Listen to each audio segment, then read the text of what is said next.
키워드를 살펴보는 오늘의 화제, 빅뉴스 시간입니다. 이혁훈 기자와 함께하겠습니다. 어서 오십시오. 첫 번째 키워드 뭡니까? 네, 첫 키워드는 김용건 피소입니다.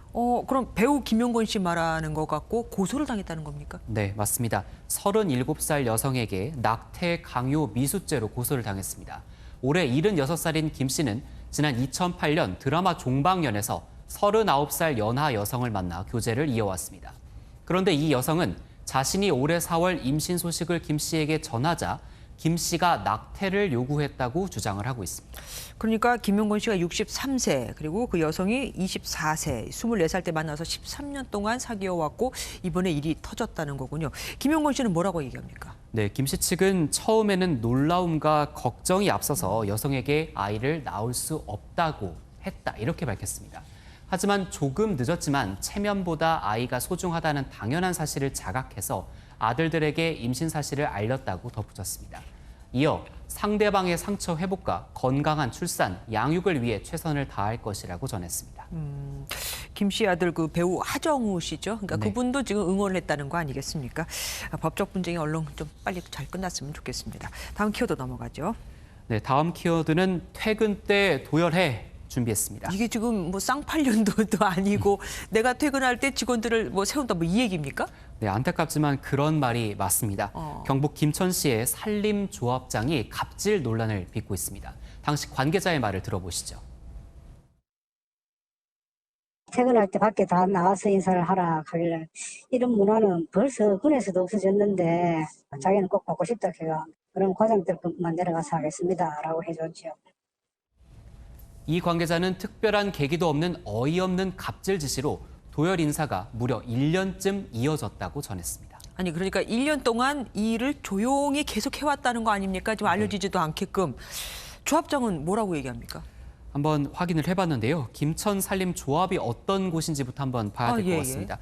여기는 전 직원이 15명 안팎의 참 작은 조직입니다.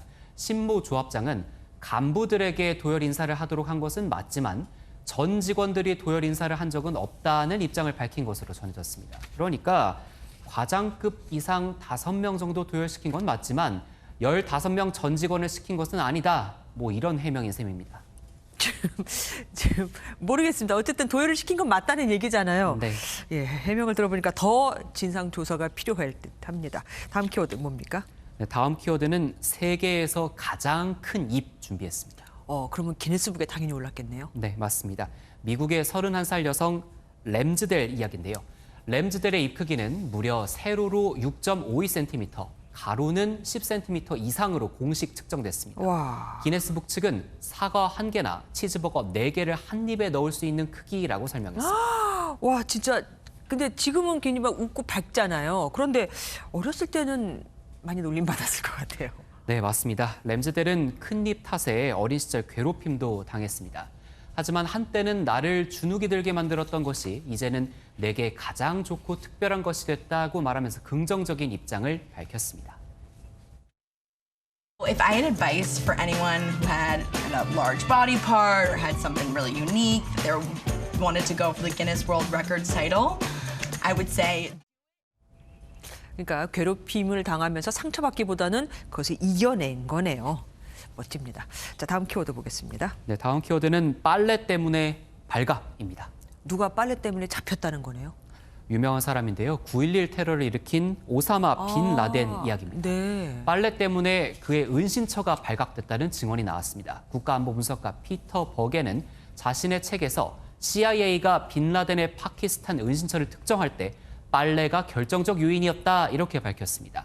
은신처로 의심되는 건물에 내걸린 파키스탄 남성의 전통 의상과 여성들과 아이들의 옷가지수를 헤아려 보니 빈 라덴의 가족 구성과 상당히 유사했다는 겁니다. 그런데 중동은 워낙에 대가족이 많잖아요. 빨래만 갖고 붙잡았을까요? 여러 가지 다른 증거들도 있었습니다. 해당 은신처는 높은 벽에 둘러싸여 있습니다. CIA는 해당 건물에서 쓰레기를 밖에 버리지 않고 안에서 태운다는 점과 건물 안에 작은 목축장이 있어서 식량 자체 수급이 가능하다는 점을 파악을 했습니다. 또 빈 라덴의 경호원 차량이 건물 안으로 들어가는 모습이 포착된 것도 은신처 특정에 도움이 된 것으로 알려졌습니다. 그러니까 빨래로 처음에 정황을 딱 잡고 다른 것들도 마저 맞춰보니까 여기에 오사마 빈 라덴이 살고 있더라 이거네요. 말씀 고맙습니다. 지금까지 이혁근 기자와 함께했습니다.